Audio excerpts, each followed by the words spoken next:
원래 오늘 하려고 했던 주제는요, GS건설 주차장 붕괴, 그리고 개포아파트 물난리까지 건설 시공에 대한 문제점들을 이야기하려고 했는데, 이거는 다음에 하고 세무조사에 대한 이야기를 하게 생겼습니다. 이 GS건설도 결국 세무조사에 들어갔거든요. 검찰 조사를 받는 것보다 세무조사 들어가는 게 훨씬 더 효과가 좋을 거라고 봅니다.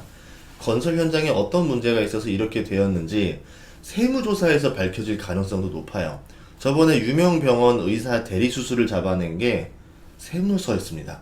세무조사하다 보니까 너무 많이 버는데 이게 뭐지 하고서 들어가 보니까 이런 일들이 있었던 거죠. 근데 어쨌든 이런 일들 덕분에 지금 GS건설 주가는 급락하고 있는데요.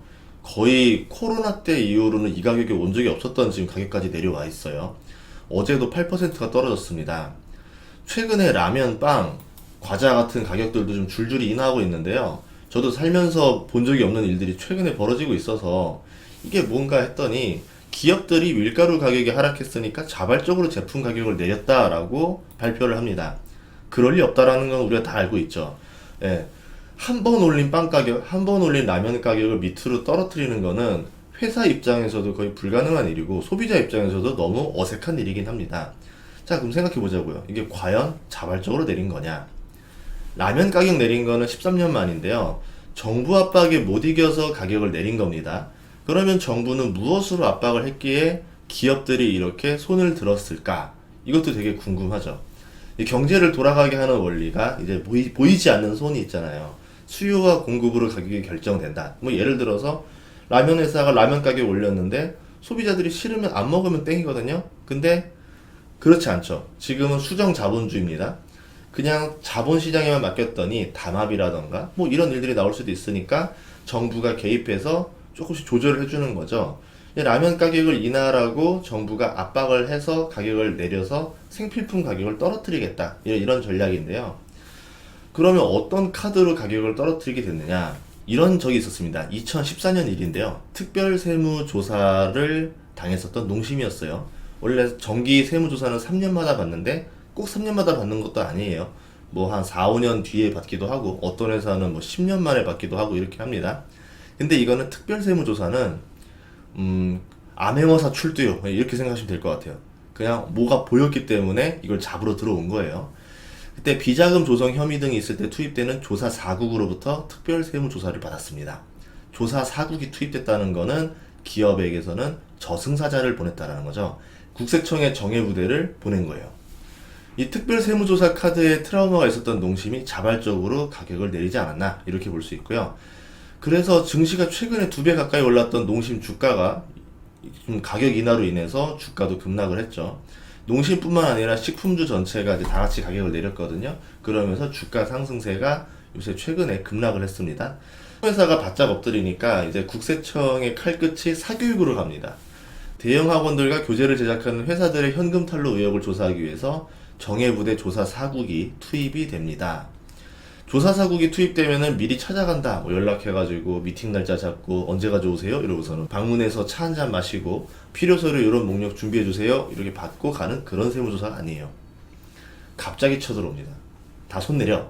동작 그만. 컴퓨터에서 손 떼. 이런 다음에 서류랑 하드디스크를 싹 다 박스에 담아서 그냥 들고 가버려요. 뭐 대처할 순간이 없는 거죠. 이렇게 세무조사 받아서 먼지 안 나는 기업이 없습니다. 회장님 깜빵 가는 정도로 끝나는 게 아니라 기업이 휘청거릴 정도의 금융치료를 받아요. 국세청에서 어떻게 해서든 탈세를 찾아냅니다. 여기에 상속이라든가 징역까지 다 이제 패키지를 엮어버리면은 이제 빠져나오기 어려워지죠. 보통 세무조사에서 나오는 거는 뒤집기도 어렵습니다. 법은 삼심제도라도 있죠. 그래서 뭐 변호사를 잘 쓰고 뭐 전관 예우 받는 판사 쓰고 뭐 좀 김앤장 쓰고 뭐 이렇게 어떻게 되잖아요. 그렇게 되면 감형이라도 좀 받고 무죄라도 될 수 있는데 세무조사 받아서 나오는 거는 불가능하다. 그냥 기업 입장에서는 아 이게 돈으로 해결이 안 되네. 미치는 거죠. 여기에다가 가산세도 상당히 세게 나오죠. 걸려서 내는 세금은 감면도 없고 최대치로 맞습니다. 거기에다가 가산세까지 붙어요. 카지노의 차무식처럼 뭐 무릎 꿇는다고 해서 깎아주고 그런 것도 없어요. 평생 일군 기업 거덜내는 거 한순간으로 만들어주는 게 세무조사입니다. 최근에 세무조사는 디지털화 돼가지고 스마트폰 기록부터 시작해서 뭐 거의 다 본다 볼 수 있어요. 그러니까 낼 세금은 그냥 내가 다 내고 사는 게 나중을 위해서라도 좋다는 거죠. 왜냐하면 세무조사가 뭐 공소시효가 있는 것도 아닌 거예요. 내가 뭐 딱 10년만 버티면 뭐 그전 거는 뭐 낙장 불입 이런 게 아니라 진짜 기업의 탄생부터 시작해서 뭔가 문제가 있었던 것들은 싹 다 할 수 있어요. 그렇기 때문에 그냥 내가 지금부터라도 낼 세금 다 내고 사는 게 훨씬 낫습니다. 그런 것도 있잖아요. 자진신고. 내가 뭔가 잘못한 게 있고 과거 했던 게 있다. 찝찝한 게 있다. 그냥 자진신고 하세요. 그러면 경감받을 수 있잖아요. 나중에 문제가 된다 하더라도 자진신고를 했기 때문에 이거에 대해서는 노터치를 하잖아요. 그러니까 내가 구린 게 있으면 다 깔끔하게 정리하고 가는 게 낫습니다. 예전처럼 적당히 빼먹는 시대 그런 거 없어요. 보통은 옛날에 다 됐어 이런 식으로 하다가 다 세무조사 받고 다 털리는 거예요. 기왕 이야기한 김에 세무조사가 왜 무서운지 더 이야기를 해보면요, 세무조사는 무죄 추정의 법칙이 아닙니다. 이번에 조사사국에 털린 사교육 회사들 예시를 한번 들어보도록 할게요. 예를 들어서 교재에 대해서 현금 거래로 100억을 빼돌린 거 아니냐라고 판단이 나오면은 이거에 대해서 당신이 소명하지 못하면 추징금, 가산세, 벌금, 과징금이 붙습니다.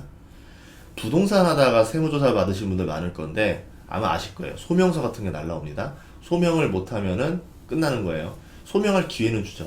사교육 회사가 직접 교재에 대해서 나는 빼돌리지 않았습니다라고 해가지고 서류 준비를 해야죠. 계좌 내역이라던가 뭐 매출 증빙이라던가 이런 걸 다 내가 스스로 입증해서 추징금을 피해야 됩니다. 만약에 내가 입증하지 못하면은 결국은 당신의 지적이 맞습니다. 내가 그 판단대로 벌금을 내겠습니다. 이렇게 되는 거예요. 우선 세무조사를 받는다는 것 자체가 기업과 경영인에게 엄청난 스트레스를 줍니다. 3년마다 정기조사를 받는데 3년마다 받는 것도 아니에요. 세금 잘 내고 고용 늘리는 등 세무서에서 원하는 조건을 맞추거나 모범적이다 싶으면 오지 않습니다. 반면에 특별세무조사는 혐의를 잡았기 때문에 오는 경우에요. 취조를 당한다고 보시면 됩니다. 고문을 받고 나오는 것처럼 사람이 막 반 죽어서 나와요. 세무조사는 공소시효도 없어요. 그리고 기업들이 어느 정도 해먹었는지 데이터로 쌓아놓고 있습니다. 그러니까 알고 나서 찾아가는 거예요. 모른 다음에 조사해서 이제 하나씩 하는 게 아니라 대략적으로 이제 다 알고 있는데, 자 이제 물증을 확보하러 갈까? 그래서 한 번에 털러가는 거죠. 그래서 세무조사 한 번 당하면 탈탈 털어요. 이제 그러면은 이제 끝났다 이렇게 되는 거죠. 검찰 조사 받을래, 세무조사 받을래, 기업 회장님들한테 이렇게 물어본다면은 아마 검찰 조사 받겠다는 회장님들이 더 많지 않을까 생각합니다. 이번에 사교육은 카르텔 의혹 등등이 타깃이 됐었고, 식품회사들처럼 가격 인하를 하는 등 숙일 방법도 없었어요.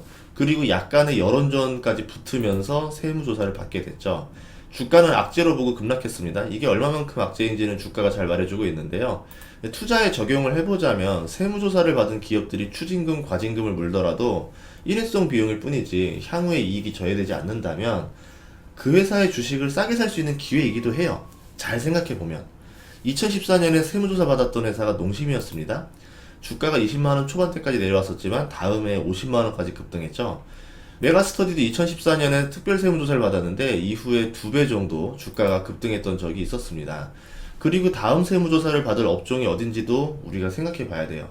지금 국가에서 정책이 국민에게 비용 부담을 주는 업종들, 그러니까 국민들이 불합리하다라고 생각했던 곳들을 지금 핀셋으로 적용해서 업종마다 압박을 걸기 시작했어요. 자, 그러면 다음 넥스트는 무엇일까? 필수 먹거리인 라면, 빵이 타겟이 됐고, 저출산 문제로 지목받았던 사교육이 타겟됐습니다.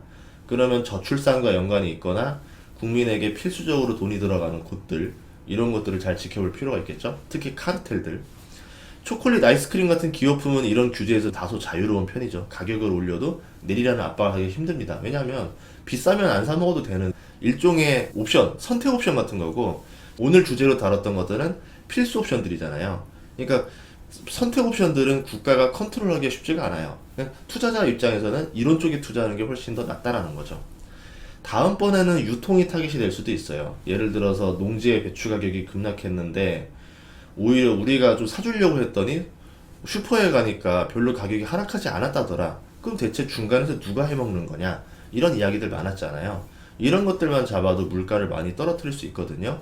이런 것들을 지켜보면서 내가 투자하는 기업과 연관은 없는지, 혹시 내 기업에 피해가 오지는 않을지, 그러면은 주식을 미리 정리하는 게 낫지 않을까, 이런 것들도 고민해 보시면 좋겠습니다. 다음 시간에도 좋은 정보를 찾아뵙겠습니다. 구독과 좋아요, 알림 설정 부탁드릴게요. 고맙습니다.